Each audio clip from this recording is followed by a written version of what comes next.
اعوذ باللہ من الشیطان الرجیم بسم اللہ الرحمن الرحیم اللہم صلی علی محمد وعلی آل محمد وبارک وسلم تسلیما کثیرا کثیرا۔ مالک الملک کا لاکھ لاکھ شکر ہے کہ مالک الملک نے اپنے کرم سے، اپنے فضل سے، اپنے رحم سے اور اپنے حبیب کی رحمت کے صدقے میں وہ زبان دی جس زبان نے محمد اور محمد کی اولاد پر درود و سلام پڑھنے کا حق ادا کیا، فرض ادا کیا، قرض ادا کیا، اور اس امر کا اعادہ اور تہیہ کیا کہ انشاءاللہ جب تک زندگی ہے نہ صرف اس کو بجا لائیں گے بلکہ اپنی طرف سے پوری کوشش کریں گے کہ ہمارا پیغام جہاں تک پہنچے وہاں تک ہم اس پیغام کو پہنچائیں گے۔ اچھا، آج میں علامہ اقبال کے ایک شعر کے اوپر تھوڑی سی بات کر کے اپنی بات کو کمپلیٹ اور کمپائل کروں گا۔ صرف اور صرف 5 سے 10 منٹ کی بات ہوگی، اور میں یہ بغیر کسی بات کے کر رہا ہوں کہ 5 سے 10 منٹ میں انشاءاللہ اپنی بات ختم کروں گا۔ جس کو پسند آئے گی تو الحمدللہ کوشش کرنا کہ اس بات کی تشہیر کا باعث بننا، اس چینل کے ذریعے بھی، میرے ذریعے بھی، اپنے ذریعے بھی، پیغام کے ذریعے بھی۔ تو اقبال کیا فرماتے ہیں؟ اقبال فرماتے ہیں اقبال یہاں نام نہ لے علم خودی کا کہ موزون ہی مکتب کے لیے ایسے مقالات۔ اب یہاں کیا ہے؟ اقبال نے یہ بات کیوں کی؟ اقبال نے یہ بات آج سے کم و بیش 100 سال قبل کی ہے، کم و بیش 100 سال، اور بلکہ 100 سال بھی نہیں بلکہ 100 سے اوپر کی بات ہے، تقریباً 1 صدی سے اوپر کی بات ہے۔ اقبال نے کیا فرمایا؟ اقبال یہاں نام نہ لے علم خودی کا کہ موزون ہی مکتب کے لیے ایسے مقالات۔ یہ مکتب کیا ہے؟ یہ وہ درسگاہیں ہیں جو سکولوں کی شکل میں، مدرسوں کی شکل میں، کالجوں کی شکل میں، یونیورسٹیوں کی شکل میں ہمارے بچوں کا مستقبل تباہ و برباد کر رہی ہیں۔ اکبر الآبادی نے پھر اسی اثر میں یہ بات کی تھی کہ وہ کیا کہتے ہیں کہ بچے میں کہاں ہے تربیت ماں باپ کے اعتبار کی، دودھ تو ڈبے کا ہے تعلیم ہے سرکار کی۔ تو پھر اکبر الآبادی پھر فرماتے ہیں، وہ کیا فرما گے؟ وہ فرماتے ہیں گلہ تو گھونٹ دیا لے مدرسہ نے تیرا، کہاں سے آئے صدا لا الہ الا اللہ۔ یہاں تو بچوں کو یہ سکھایا جاتا ہے کہ ٹیچنگ کیا اور لرننگ کیا، ان کو بچوں کو یہ نہیں پتا ہوتا کہ ٹیچنگ اور لرننگ میں فرق کیا ہے۔ میں چونکہ اس کے اوپر بھی پھر کبھی بات کروں گا، چونکہ جب بندہ سمجھا کر نکلتا آگے، لیکن بچوں کو پھر بھی ان کو چونکہ اسی طرح گھسے پٹے لوگ ان کو ملتے ہیں جو ان کو وہاں بھی آ کر پھنسا دیتے ہیں کہ ٹیچنگ اور لرننگ میں فرق کیا آئے گا۔ ان کو یہی نہیں پتا ہوتا کہ جو چیز ہم بچوں کو دے رہے ہیں دس از جسٹ بلانگ ٹو تدریس، یہ صرف درس و تدریس کے ساتھ بلانگ کر رہے ہیں، یہ صرف ٹیچنگ ہے جو سٹرکچرڈ ہے، جو باؤنڈیڈ ہے، جو میجریبل ہے۔ جو لرننگ ہے وہ تو پورا انوائرمنٹ ہے آپ کا۔ وہ کس نے بڑی اچھی بات کی تھی کہ پوری دنیا آپ کے لیے کیا ہے جی، آپ کی بک ہے جہاں سے کھولیں، اور آپ کو تو یہ جو آپ کو دنیا پر چلتے چلتے جو آپ کو یہ ملتے ہیں، اپنا ایکسپیرینسز ملتے ہیں، تجربے ہوتے ہیں، یہ آپ کے استاد ہیں۔ وہ تو پوری آپ کی ایک تجربہ گاہ ہے دنیا پوری، تو اس لیے لرننگ آپ کہیں سے بھی لے سکتے ہیں۔ لیکن مصیبت کی بات یہ ہے، جو سب سے بڑی ستم ظریفی کی بات یہ ہے کہ جب اس طرح کے بچے وہاں سے نکلیں گے باہر درسوں سے، مدرسوں سے، تو پھر کیا بنیں گے؟ ان کو کیا پتا ہوگا ووٹ ہوتا کیا ہے؟ پہلی بات تو میں یہاں تک یہ کرتا ہوں جو میں ہمیشہ کرتا ہوں کہ یہ ووٹنگ ہے ہی کفریہ نظام کیسا۔ لیکن اگر یہاں سے اوپر جائیں، لوگ کہتے ہیں نا کہ اس کو چینج کیسے کریں۔ علامہ اقبال فرما گئے نا کہ یہ جمہوریت وہ طرز حکومت ہے جس میں لوگوں کو گنا تو جاتا ہے لیکن تولا نہیں جاتا۔ میں یہاں سے اوپر کی بات کرتا ہوتا ہوں کہ جمہوریت وہ نظام کفر ہے جس میں انسانوں کو گنا تو جاتا ہے لیکن تولا نہیں جاتا۔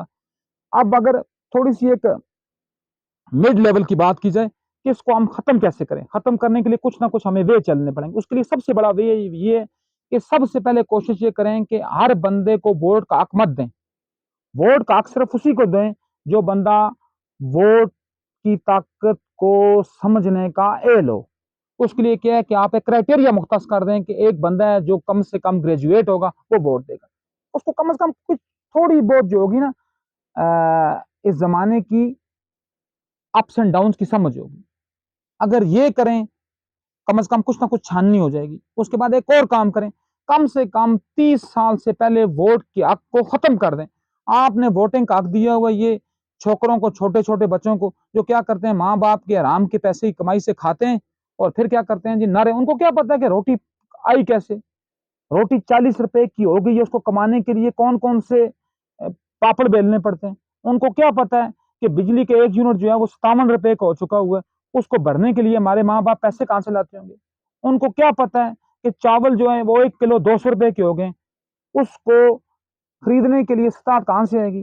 وہ کہاں سے یہ سوچیں گے کہ جو چینی جو ہے وہ تقریباً ₹250 کلو ہے، اس کو خریدنے کے لیے طاقت کہاں سے آئے گی؟ وہ کیسے اور کہاں سوچیں گے؟ چائے کا ایک کپ ہوٹل پر ₹80 کا ہے، وہ خریدنے کے لیے طاقت کہاں سے آئے گی؟ ان کو کیا پتا ہے کہ صرف ایک پینسل جو ہے، جو ہمارے ماں باپ ہمیں دیتے ہیں لکھنے کے لیے، وہ جو لیڈ پینسل جو ہمارے دور میں ₹2 کی ملتی تھی، آج وہ ₹20 کی ہو چکی ہے، وہ کہاں سے خریدی جاتی ہے؟ صرف ایک یہ کاغذ جو ہے، اس کی فوٹو کاپی جو ہے، وہ کم سے کم ₹10 کی ہوتی ہے، وہ کہاں سے ہوگی؟ اس سے کاغذ کا جو پرنٹ ہے وہ ₹50 کا ہوتا ہے، وہ کہاں سے ہوگا؟ ان کو تو صرف پیسہ آتا ہے، اگر حلال ذرائع سے آتا ہے تو پھر بھی ان کو یہ نہیں پتا کہ وہ کیسے کمایا گیا ہے، آرام سے آئے گا پھر تو اڑایا جائے گا۔ تو پھر کیا ہوتا ہے؟ پھر اگر اس طرح سے ہر ایک دے گا ووٹ کاک ہوگا، تو پھر آپ کے ووٹرنگ سے کون سے لوگ بھرتی ہوں گے؟ جبکہ یہاں تو ووٹنگ سسٹم ویسے ہی فیل ہو چکا ہے آلریڈی، میں چونکہ اس کے اوپر آ رہا ہوں صرف کیوں؟ کیونکہ آپ خود دیکھ لیں کہ ووٹنگ کا ٹرن آؤٹ رہا ہے 47%، اس کا مطلب ہے 53 لوگوں نے تو خود بخود اس نظام کو ریجیکٹ کر دیا ہوا ہے۔ اب مجھے کیسے کہہ سکتے ہیں آپ کے 47% جو لوگ ہیں ان کی آراء کے اوپر وہ اچھی ہے یا بری ہے؟ فارم 47 کے اوپر ہے یا فارم 45 کے اوپر ہے؟ کھائیں اپنے باپوں کو اور اپنی ماؤں کو کہ زرداری بنتا ہے، نواز شریف بنتا ہے، عمران خان بنتا ہے، جو بھی بنتا ہے، اس سے میرا کوئی سروکار نہیں ہے، لیکن یہ ہے کہ 53% نے تو پہلے اس نظام کو ریجیکٹ کر دیا ہوا ہے۔ 47% آپ کو یہ کہتا ہے کہ یہ آئے گا اور وہ آئے گا، اور اس کے اوپر بھی کیا آئے گا مجھے بتائیں جی؟ پنجاب جیسے اتنے بڑے، میں نے پہلے جو میں اسی شہر کے اوپر ہی ہوں، کیا اقبال کیا فرماتا ہے کہ یہاں نہ نام لے علم خودی کا، کہ موزون ہی مکتب کے لیے ایسے مقالات، یہ جو مکتب کی تعلیم ہے یا مکتب کے جو لوگ ہیں وہ ایسے مقالات کہاں سنیں گے؟ وہ ایسی تھنکنگ کو کہاں وہ ہضم کریں گے؟ انہوں نے تو بچپن سے لے کر مطلب گریجویشن تک یا انڈر گریجویشن یا پوسٹ گریجویشن تک صرف یہی پڑھا ہے اے فار ایپل اور بی فار بوائے، انہوں نے صرف یہی پڑھا ہے کہ چو چو چو چاچا گھڑی پہ چوہا ناچا، ان کو تو کبھی کسی نے یہ بتایا ہی نہیں ہے کہ اے فار اللہ ہوتا ہے، ایم فار محمد ہوتا ہے، بی فار بک ہوتا ہے، یہ تو کسی نے ان کو نہیں سمجھایا۔ ان کا تو شروع دم سے ہی ان کو 2 سال کا بچہ ہوتا ہے اتنا چھوٹا سا، اس کو اپنی پیمپر باندھنا نہیں پتا ہوتا، اس کو یہ نہیں پتا ہوتا کہ میں نے کس موقع پر کھانا کھانا اور کس موقع پر میں نے کھانے کو باہر نکالنا ہے، تو اس کو کتابوں کا کم سے کم 5 سے 10 کلو کا بھاری برکم بستہ دے دیا جاتا ہے، اور اس کو بھیج دیا جاتا ہے کہ تم نے پہلے پلے گروپ جانا ہے، پھر کنڈر گارٹن جانا ہے، پھر مونٹیسوری جانا ہے، تو پتہ نہیں پھر کس بلا میں جانا ہے، پھر پتہ نہیں تم نے کے جی میں جانا ہے، پھر تم نے اپنا پلے گروپ میں جانا ہے، پھر تم نے بڑی مشکلوں سے جا کر اس سے پریپ سے ہوتے ہوتے تم جا کر 1 میں پہنچو، کس وقت تک تمہارے اوپر اس نظام نے اپنے پنجے گاڑ چکے ہوں گے۔ تو مولا علی نے اس لیے تو نہیں فرمایا تھا کہ 7 سے 14 سال کی عمر تک کے بچے کو اپنا غلام بنا کر رکھو، اس کو سمجھ آ جاتا کہ خودی کیا ہے اور بے ایمانی کیا ہے، اس کو سمجھ آ جائے کہ میری برت کیا ہے اور یہ زمانہ مجھے کیا بنانا چاہ رہا ہے۔ تو پھر کیا ہوگا اگر خدا نخواستہ یہ بات نہیں ہوئی؟ تو پھر کیا ہوگا؟ پھر وہ کینیڈ کالج کی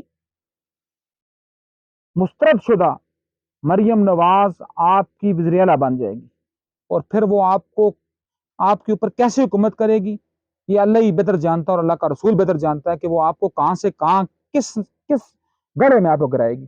پھر ایک بات کی جائے، پھر جب جائیں تو صرف یہی نہیں ہے کہ نواز شریف کی بات ہے، پھر آگے جائیں تو کے پی کے میں جو بہت بڑا نیا پاکستان کا دائی اور اس کا جو چیمپئن ہے، وہ اس بندے کو اپنا وزیر اعلیٰ نامزد کرتا ہے جس کے اوپر اچھے یا برے ہیں سینکڑوں پرچے اس کے اوپر کٹے ہوئے ہیں، جو شراب کا جو ہے نا دائی ہے، شراب کا جس کی شراب اس کی گٹی میں ہے، وہ علی مین گنڈا پور جیسا بندہ کیا وزیر اعلیٰ بننے کے قابل ہے؟ مجھے بتائیں۔ پھر ایک سنم جاوید ٹائپ کی ایک عورت ہے جو آج کل یوتھیوں کی بہت بڑی، جس کو کہتے ہیں نا کہ ایک ان کی ایک تھنکر بنی ہوئی ہے، اس کی کبھی بولی سنیں آپ کہیں گے یار اس جیسے مسئلے ہمارے اوپر آپ کو حکمران بنیں گے۔ پھر آگے نکلیں، وہ جو اپنا حمزہ شہباز ہے جس نے 10 کے 5 دن کی حکومت کی پنجاب کے اوپر، اور بیڑا گرک کر کے ایسا گیا کہ آج تک ملک سنبھلا نہیں جا رہا، اور وہ کیا ہمارے اوپر آ کر حکومت کرے گا؟ پھر آگے جائیں جی، آگے نکلیں تو وہ شیر افضل مروت، جس نے جب وہ سول جج بھرتی ہوا تھا اس نے کیا کیا کرپشنیں کی ہیں، یہ بہت بات کی باتیں ہیں جو بعد میں لوگوں کو سمجھ آئیں گی۔ ہم تو سیدھی بات کر رہے ہیں، کسی نے ہمارا گلا کاٹنا ہے تو ہم اس کے لیے بھی حاضر ہیں۔ اس کے بعد کیا جی، وہی شیر افضل مروت جب وزارت ہاؤسنگ میں گیا فضل الرحمان کے اشاروں پر، اس نے کہاں سے مال پانی اکٹھا کیا، اور جب ایک پروگرام ہوتا ہے اس میں جاوید چودھری جیسا پلانٹڈ صحافی اس کو ایک بندے وہ مشاہد اللہ خان کے بیٹے عفنان کو تو اس سے مکہ یا تھپڑ مرواتا ہے. عفنان نے آگے اس کو پتہ نہیں کیا لاتیں ماری ہوں گی, کیا کیا ہوگا, وہ تو لوگوں تک پہنچا نہیں ہے. جو لوگوں تک پہنچا, لوگوں نے اسی کو مشہور کیا, بڑھ گیا, اور وہ اتنا بڑھ گیا, مشہور ہو گیا کہ سنا ہے کہ وہ پی ٹی آئی کی طرف سے اپوزیشن لیڈر ہوگا. تو وہ کیا اپوزیشن کرے گا, مجھے یہ آپ سے بتائیں. وہ ڈاکٹر یاسمین راشد جو ایک جس کو کہتے ہیں نا کہ ایک پیڈ جو ہے, پیڈ ڈاکٹر ہے, جو میڈیکل ریپ سے پورے لاہور کے میڈیکل ریپ گواہ ہیں, جو ان سے پیسے لے کر دوائیاں لکھتی تھی, اور وہ اس قوم کی جس کو کہتے ہیں کہ اپنے اس کی مسیحا بن کر آئی ہے. وہ کیا اس قوم کے اوپر اپنا اس قوم کو سیدھے راہ پر لے کر جائے گی. اس کے بعد پیپلز پارٹی کا تو دیش نکالے ہی نکلا ہوا نا. وہ بلاول بھٹو, جس کو یہ نہیں پتا, وہ اس کو کسی نے پوچھا جی کہ سیلاب جب آتا ہے اس نے کہا جی جب بارش ہوتی ہے تو پانی زیادہ آتا ہے, جب بارش اور زیادہ ہوگی تو پانی اور زیادہ آئے گا. اس کی تو خود اپنی کام پہ ٹانگ جاتی ہیں. وہ بھی اس ملک کا وزیر خارجہ بننے کے خواب دیکھ رہا ہے. خواب کیا دیکھ رہا ہے, وزیر خارجہ بن چکا ہوا ہے اور مستقبل کی ذات عظمہ کے خواب دیکھ رہا ہے. اس کا باپ جو پاکستان کا نمبر 1 ڈاکو ہے, وہ صدر پاکستان بن گیا. کسی نے بڑی پیاری بات کی تھی نا اللہ پاک فاروق کیسر صاحب کے, جن کو انکل سرگم کہتے تھے, ان کے اللہ درجات بلند فرمائے. وہ انہوں نے بڑی زبردست بات مذاق میں کہی تھی کہ اس ملک کا کیا ہے, اس ملک میں جو سب سے بڑا ڈاکو ہے وہ صدر پاکستان ہے. اور آج ظاہر ہو رہا ہے, وہ چیز ساری پروف ہو رہی ہے. لیکن بات کیا ہے کہ یہ کیوں ہے, یہ اس لیے خدا کی قسم بس اس ملک میں کبھی انقلاب آ ہی نہیں سکتا, کیونکہ یہاں سارا جو ہے نا, جو چونکہ بیسیکلی جتنے بھی یہاں کے لوگ ہیں اصل ان کی جو ہے وہ کیا ہے, ہندوازم سے ہے. اور ہندوازم چونکہ ذات پات کا مذہب تھا, وہاں 3-4 اس کی کیٹیگریاں تھی, برہمن, کھشتری, ویش اور شودر. تو یہ سارے موسٹلی ویش لوگ ہیں جو کھیتی باڑی سے منسلک ہیں, اور کھیتی باڑی والوں کا یہ کام ہی نہیں ہوتا کہ ان کے اندر جراثیم ہو لیڈرشپ کے. میرے آقا محمد مصطفیٰ خود فرما گئے, انہوں نے فرمایا کہ جس قوم میں لوگ کھیتی باڑی سے بہت زیادہ منسلک ہوں, اس سے استفادہ کر رہے ہوں, وہاں پیسے کی ریل پیل تو ہو سکتی ہے, لیکن وہاں لیڈرشپ کا فقدان رہے گا. تو یہ لیڈرشپ کا فقدان ہے جو ہماری نسلوں میں خون کی طرح دوڑ رہا ہے, یہ فقدان. اور ہم انہی لوگوں کو لے کر آتے ہیں. مجھے بتائیں, کیا پوری نون لیگ کے پاس کوئی ایک بندہ نہیں تھا موجود جو مریم نواز کی جگہ لے سکتا؟ کیا پوری پی ٹی آئی کے پاس کوئی ایک بندہ نہیں ہے جو علی امین گنڈا پور کی جگہ لے سکے؟ کیا پوری پی ٹی آئی میں کوئی ایک بندہ بھی نہیں ہے جو شیر افضل مراوت جیسے ایک بانڈ کی جگہ لے سکے؟ اور اس کے علاوہ ایک اور بات تو یہ ہے کہ عورت اور مرد دونوں برابر ہیں, دونوں کے برابر کے حقوق ہیں. لیکن مجھے سمجھ نہیں آتی کہ 33% سیٹیں کس وجہ کی ہیں. جو مشرف جیسے لائن نے, اللہ اس کی قبر پر بچھو نازل فرمائے, جو اس کی جسم کو تیز نیز کریں, جس نے یہ 33 سیٹوں کا ایک جس کو ڈنگوسلا اس قوم کے اوپر رکھا.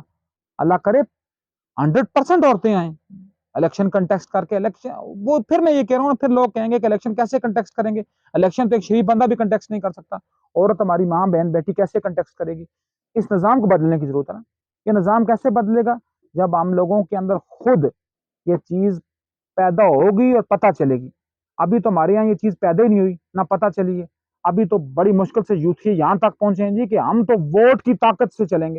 اور تمہیں کیا پتا, تمہیں تو اتنا نہیں پتا کہ روٹی 40 روپے کی یا 50 روپے کی. تم تو ابھی ماں باپ کا کھاتے ہو. سب سے پہلے تو ان 21 سال کے 18 سال کے لفنڈروں سے ووٹ کاٹ لیا جائے اور جا کر 30 سال تک منتقل کیا جائے, تاکہ جو زمانے میں اپنے بچوں کو کہتا ہوتا ہوں, اپنے اسٹوڈنٹس کو, کہ آپ لوگ سب سے پہلا دن آپ کا لرننگ کا وہ ہوگا, ٹیچنگ وغیرہ وغیرہ آپ سب کچھ یہاں سیکھتے ہیں, لرننگ کا پہلا دن وہ ہوگا جب آپ پہلا دھکا کھائیں گے. تو جب تک پہلا دھکا نہیں لگتا تب تک تو بندہ سیکھ نہیں سکتا. اس لیے آخر پر پھر اسی شعر پر آ کر میں اپنی بات کو کمپلیٹ کرتا ہوں کہ اقبال نام نہ لے جائے علم خودی کا, کہ موزون ہی مکتب کے لیے ایسے مقالات, وما علینا الا البلاغ المبین.